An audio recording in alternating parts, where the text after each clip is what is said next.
ഇത് ഞങ്ങളുടെ നാട്ടിൽ ആദ്യമായിട്ട് വാട്ടർ മെട്രോ ഓപ്പൺ ആയി കഴിഞ്ഞപ്പോൾ ഞങ്ങൾ പോയ വീഡിയോ ആണ് കേട്ടോ. ഇത് ഓപ്പൺ ആയി കഴിഞ്ഞിട്ട് ഒരു 2-3 ഡേയ്സ് കഴിഞ്ഞിട്ടാണ് ഞങ്ങൾ പോയത്.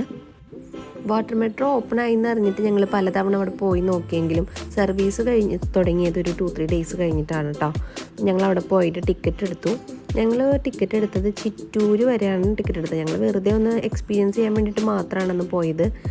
അപ്പോൾ പോയിട്ട് ആ വാട്ടർ മെട്രോ തന്നെ തിരിച്ചു വരികയായിരുന്നു. അത് ചിറ്റൂർ ഫെറി വരെയാണ് ഇതിൻ്റെ സർവീസ് ഉള്ളത്. അപ്പോൾ അതിൽ തന്നെ തിരിച്ചും വന്നു. സർവീസൊക്കെ നല്ല അടിപൊളിയാണ് കേട്ടോ. നമ്മുടെ നോർമൽ മെട്രോ പോലെ തന്നെ അവരുടെ സർവീസ് നല്ല അടിപൊളിയാണ്. യൂണിഫോമൊക്കെ സൂപ്പറാണ്. ഏലൂർ വില്ലേജ് ഓഫീസിൻ്റെ തൊട്ടിപ്പുറത്ത് തന്നെയാണ് വാട്ടർ മെട്രോ സ്റ്റേഷൻ ഉള്ളത്.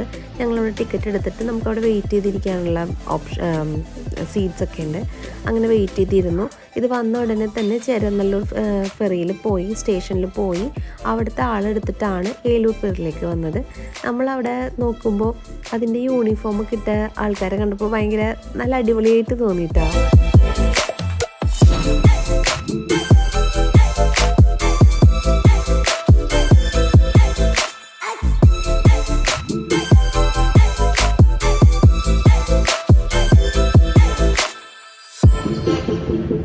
ഉള്ളിൽ നല്ല AC ഒക്കെയാണ്.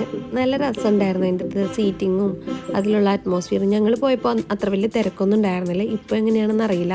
അന്നൊരു ദിവസം പോയി കഴിഞ്ഞിട്ട് ഞങ്ങൾക്ക് ആ വഴിയൊന്നും പോകാനായിട്ട് ആവശ്യമില്ലാത്തതുകൊണ്ട് പിന്നീട് ആ വഴി പോയിട്ടില്ല. ഈ വഴിയൊക്കെയാണ് ഞാൻ ചെറുപ്പത്തിൽ സ്കൂളിൽ പോയിക്കൊണ്ടിരുന്നത് കേട്ടോ. ഞങ്ങൾക്കന്ന് ബോട്ടൊക്കെ ഉണ്ടായിരുന്നു. ഇത് വരാപ്പുഴ പാലാണ്. അതിൻ്റെ താഴെ കൂടിയാണ് നമ്മൾ പോകുന്നത്. ഇതാണ് ഞാൻ പണ്ട് ഞങ്ങളുടെ സ്കൂളിൽ പോയിക്കൊണ്ടിരുന്നപ്പോൾ ഇറങ്ങിയിരുന്ന സ്റ്റോപ്പ്. ഇത് വരാപ്പുഴയാണ്.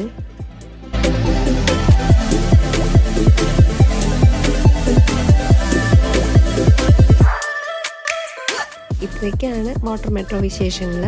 ഇനി അടുത്ത വീഡിയോയിൽ കാണുന്നത് വരെ ബൈ.